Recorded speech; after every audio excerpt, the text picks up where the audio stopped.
Hello বন্ধুরা, সবাই কেমন আছো? আশা করছি সবাই খুব ভালো আছো আর আমি তো খুবই ভালো আছি। Welcome back to my channel. আজ তোমাদের জন্য কোনো রেসিপি নয়, আজ হলো আমার বোনের বিয়ে। তোমাদের এর আগের ভিডিওতে দেখিয়েছিলাম আমার বোন ও ননদকে একসঙ্গে আমি আইবুড়ো ভাত খাওয়াচ্ছি। আর আজ সেই শুভ মুহূর্ত, তার জন্য সকাল থেকে সব তোড়জোড় শুরু হয়ে গিয়েছে আর প্রথম গায়ে হলুদের পর্ব এখন থেকে শুরু হয়ে গেল। আমাদের এখানে নিয়ম আছে যে প্রথম গায়ে হলুদটা মা দেবে, সেই জন্য মা একটু গায়ে হলুদ দিয়ে উনি চলে গিয়েছেন আরও কাজকর্ম দিকে। আর এদিকে বোনেরা দিদিরা মিলে ওর গায়ে হলুদ দেওয়ার ব্যবস্থা করা হচ্ছে। তো দেখো আমরা 5টা মিলে ওকে হলুদ দিয়ে দিলাম। আর এটা হলো আমার দিদি, ওর চোখে মুখে একটু বেশি হলুদ লেগে গিয়েছিল বলে সেগুলো পরিষ্কার করে দিচ্ছিল। আর এই দেখো, এই হলো নিতকনে, কি সুন্দর ছোট্ট একটা নিতকনে দেখো। আমাদের নিয়মে আছে 3বার গায়ে হলুদ দিতে হয়, একবার ঘরে হয়ে গিয়েছে, একবার বাইরে হচ্ছে মানে বারান্দাতে, আর একবার হবে উঠোনে। তো সেই জন্য দ্বিতীয়বারে হলুদ দিতে চলে এসেছি বারান্দার উপরে।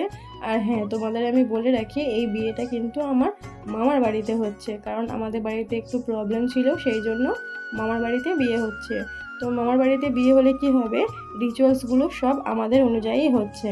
তো এখানে আমি আমার বোনের সঙ্গে একটু মজা করে হলুদ মাখিয়ে দিচ্ছিলাম।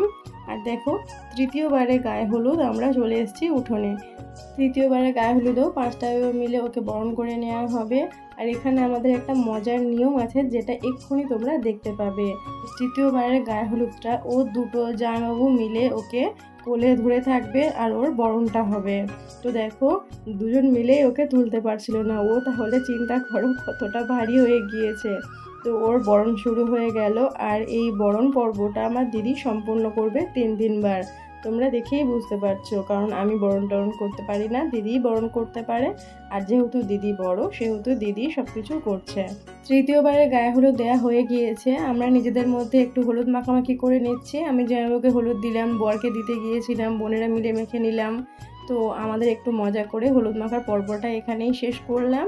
এবার যাব নদীতে স্নান করাতে বোনকে। আর ভোরবেলার যে জল সইতে গিয়েছিলাম, যে জলটা এনেছিলাম ঘটে করে, সেই জলটা বোনের মাথায় দুজন মিলে ঢেলে দিচ্ছে। তোমাদের কাছে ভীষণ সরি যে ভোরের ভিডিও ক্লিপিংগুলো আমি তোমাদের সঙ্গে শেয়ার করতে পারলাম না, সেই জন্য। তো এখানে দেখো, সবাই মিলে বেরিয়ে পড়েছি বোনকে স্নান করানোর জন্য নদীতে। চলে গেলাম নদীতে। আমার বর ও আমার একটা বোনের বর ছিল, তারা দুজন মিলে আমার দিদি ও বোনকে নামতে সাহায্য করছিল। একটু ভয় ভয় করে আমার বোন নামছিল, কারণ নদীতে নামতেও একটু ভয় পায়। তো দুজন মিলে স্নান করে জল নিয়ে উঠে এলো। আর এখন ওদের বরণ করার দায়িত্ব ছিল আমার, কারণ দিদি বরণ করতে পারবে না, উনি জল নিয়েছিল, সেই জন্য ওদেরকে আমি বরণ করে নিলাম। যা যা নিয়ম ছিল সবগুলো পালন হয়ে গিয়েছে। আমরা বাড়ি চলে এসেছি। বাড়ি চলে আসার পর নানিমুখের জন্য সমস্ত ব্যবস্থা এখানে হয়ে গিয়েছে। আমি পুরোহিত দাদুর হাতে হাতে সব জোগাড় করে দিচ্ছিলাম, ওনার কি লাগবে কি লাগবে না, তাহলে একটু তাড়াতাড়ি হয়। আর যেহেতু আমাদের মামার নিচের ঘরটা একটু ছোট মতো, সেই জন্য ওখানে নানিমুখটা হয়ে গিয়েছিল। আর ওপরের ঘরে চলে এসেছি বিয়ের ব্যবস্থার জন্য, মানে এখানে বিয়ে দেওয়া হবে। বিয়েতে যে যে রিচুয়ালসগুলো থাকে সবগুলো আস্তে আস্তে হচ্ছে। আর আমাদের পক্ষ থেকে যে ধুতি পাঞ্জাবি আর টোপর বরের জন্য আনা হয়েছিল, সেগুলো বরকে দেওয়া হলো। বর সেগুলো পরিধান করে তারপরে বিয়ে হবে বাকিটা। আর বিয়ের সময় নিয়ম আছে, আরও যে জামাই আছে তাদেরকে জামাই বরণ করে নিতে হয়, সেই জন্য আমার মামার জামাই বরণ করে নিচ্ছে। আর এই বর মহাশয়টা আমার বর মহাশয়, তোমরা সবাই বুঝতে পারছো। তোমরা অনেকেই জানো না যে আমার বাবা নেই। আমার দিদির বিয়ে দিয়ে এই বাবা কয়েক বছর পরেই মারা গিয়েছিলেন, সেই জন্য আমার বিয়েটাও আমার মামা দিয়েছিলেন, আর আমার বোনের বিয়েটাও আমার মামাই দিলেন।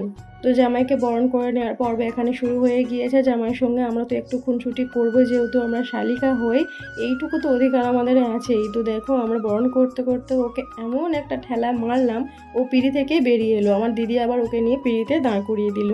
তো এইভাবে মজা খুনসুটি করতে করতে বরণ পর্ব আমরা শেষ করলাম।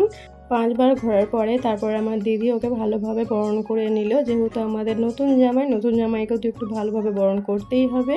তো এখানে আমাদের বরণ পর্বটা শেষ হলো। আর এখানে আমার ভাই, জামাইবাবু আর আমার বর 3জন মিলে বোনকে নিয়ে চলে এলো। দেখো কি সুন্দরভাবে ওরা বোনকে ধরে আছে। ওদের একটু কষ্টও হচ্ছে, যেহেতু খুব গরম পড়েছিল আমার বোনের বিয়ের সময়তে। তো 5বার না কতবার ঘোরাতে হয়, সেই ঘোরানোটা কমপ্লিট হয়ে গিয়েছে। এবার এলো সেই সময়, যে সময়তে দুজনার চোখে চোখ রেখে শুভদৃষ্টির সময়। শুভদৃষ্টি হয়ে গিয়েছে, মালা বদলটাও সুসম্পন্ন হলো। তো দেখো দুজনকে কত সুন্দর দেখতে লাগছে। আর এদিকে আমার বর তো একদম ঘেমে নিয়ে পুরো স্নান হয়ে গিয়েছে, যেহেতু প্রচণ্ড গরম পড়েছিল। তো এখানে দেখো আমার ভাইকে শালা গাছা দেওয়া হলো। ভাই উঠে চলে গেল, যেহেতু ও প্রচুর কাজের মধ্যে ব্যস্ত আছে। আর এখানে একের পর এক বিয়ের রিচুয়ালসগুলো হয়ে যাচ্ছে। তো গাঁট ছড়া বাঁধা হয়ে গেল, ওদের হস্তবন্ধন হয়ে গেল। এবার আর বিয়ের বাকি যে রিচুয়ালসগুলো আছে সেগুলো হলেই আমাদের বিয়েটা সুসম্পন্ন হবে। তো দেখো এখানে যে খই পোড়ানোর যে রিচুয়ালসটা আছে সেটাও শুরু হয়ে গিয়েছে, তার মানে বিয়ে আমাদের ঠিক শেষের পথে আছে। আর কয়েকটা রিচুয়ালস হলেই বিয়েটা পুরোপুরি হয়ে যাবে। আর যেহেতু আমার বোনের খুব কষ্ট হচ্ছিল, ওর মুখটা একটু অফ ছিল, ও মানে খুবই কষ্ট পাচ্ছিল গরমে, আর অন্য কিছু তো নয়। সেই শুভ সময়ে হাজির, যে শুভ সময়ে আমার বোন নতুন জীবনের পথ চলা শুরু করবে। তো সেই শুভ সময়ের সূচনা হলো সিঁদুরদানের মাধ্যমে। দেখো কত সুন্দরভাবে সিঁদুরদানটা আমার বোনের হলো। এমনকি আমরা মেয়েরা যেটা চাই যে নাকে একটু সিঁদুর পড়ুক তাহলে বর খুব ভালোবাসবে, সেটাও আমার বোনের হয়েছিল। আর দেখো ওর বউ ভাতের লুক হলো এটা। আমি যেটা ভিডিও ক্লিপিং নিতে পারিনি তার জন্য তোমাদের কাছে সরি। আর এই হলাম আমি দুজনের সঙ্গে। তো ভিডিওটা যদি ভালো লেগে থাকে তাহলে লাইক, কমেন্ট, শেয়ার করে দিও। নতুন বন্ধু হলে সাবস্ক্রাইব করে পাশে থেকো। টাটা বন্ধুরা।